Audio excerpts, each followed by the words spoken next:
अस्सलाम वालेकुम वरहमतुल्लाहि वबरकातुहू। मेरे प्यारे अजीज़ दोस्तों, जी मैं आपका मियाँ अजमेरी अताए गरीब नवाज़। उम्मीद है कि आप लोग सब खैरियत से होंगे। अल्लाह का बेइंतहा करम और शुक्रगुज़ार हूँ। अल्हम्दुलिल्लाह मैं तो खैरियत से हूँ। आइए हम चलते हैं एक बहुत ही बेहतरीन अमल की तरफ। इस अमल को करने से दुश्मन को जो है कैंसर की बीमारी होती है और उसमें ही वो सड़ सड़ के मर जाता है। पर ये हक़ पे करिएगा, ना हक़ पे बिल्कुल भी ना करिएगा। आइए हम चलते हैं अमल की तरफ। अमल ये है, सबसे पहला अगर कोई औरत है तो उसके लिए किसी बकरी का दिल ले आइए, और अगर आदमी है तो बकरे का दिल ले आइए। फिर उस दिल को थोड़ा सा सुराख करके सुराख कीजिए दिल के बीच में, और आपको एक चिट्ठी लिखनी है। एक वाइट कलर के पेपर में आपको दुश्मन का नाम और उसके माँ बाप का नाम लिखना है। और अगर माँ बाप का नाम ना मालूम हो तो बिन हवा बिनते आदम बिन आदम बिनते हवा लिखना है। और उसके बाद में दुश्मन का नाम लिखकर पेपर पे आपको काली कलर की स्याही से लिखना है।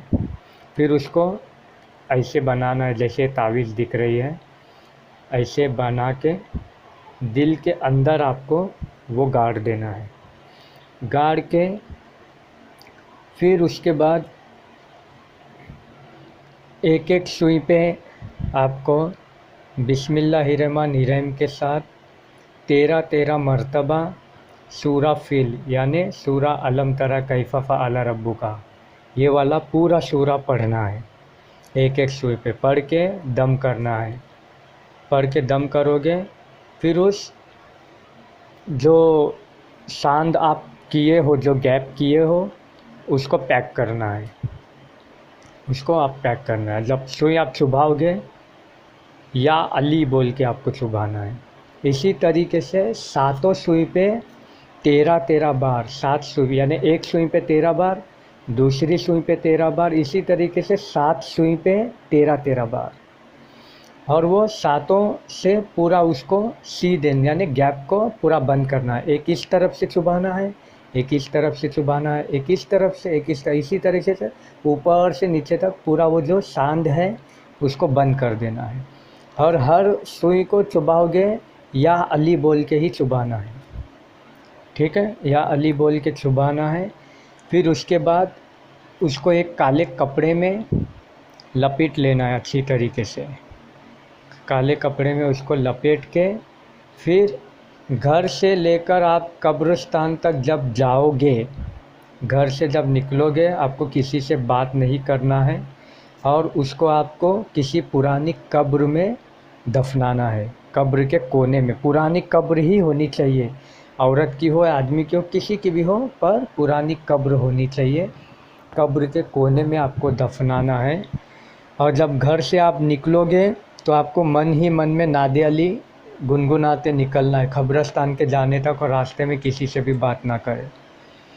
और जब आप दफनाओगे तो भी वहाँ से जब निकलोगे पीछे पलट के बिल्कुल भी नहीं देखना, वरना आपकी जान को ख़तरा हो सकता है।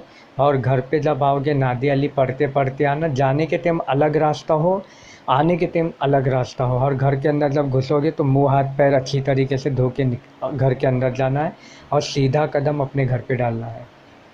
और ये अमल जो है आप जुमेरात, जुम्मा और पीर, ये तीनों दिन में से कोई एक दिन आप कर सकते हो। अगर जुमेरात को टाइम नहीं मिलता तो जुम्मा को कीजिए, जुम्मा को नहीं मिलता तो पीर को कीजिए।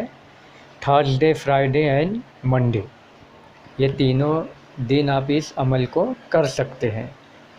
और टाइमिंग इस अमल का है, जोहर की नमाज़ से असर की नमाज़ के बीच में कर सकते हैं। ये टाइमिंग इसके लिए बहुत बेहतरीन है। जोहर की नमाज़ के बाद और असर की नमाज़ अजान होने से पहले, ठीक है। आपके पास 2, ढाई, 3 घंटे आपके पास है, उसके अंदर आप ये अमल कर सकते हैं। और सुई जो है पुरानी ना हो, जंग खाई हुई ना हो। और औरत है तो बकरी का दिल लाए, आदमी है तो बकरे का दिल लाए। और नाम उसका अच्छी तरीके से ओरिजिनल नाम हो, बुलाने वाला नाम नहीं चलेगा, जो उसका नाम हो। किसी भी बहाने से उसके आधार कार्ड में इसमें उसमें किसी भी बहाने से ढूंढ लेना, इंशाल्लाह आपको नाम पता चल जाएगा। और ये अमल अच्छा लगा है तो लाइक कीजिए, शेयर कीजिए, मेरे चैनल को सब्सक्राइब करना ना भूलें, क्योंकि मेरी वजह से आपको मिलते हैं बेहतरीन टोटके, बेहतरीन वजीफ़े। अल्लाह हाफिज़।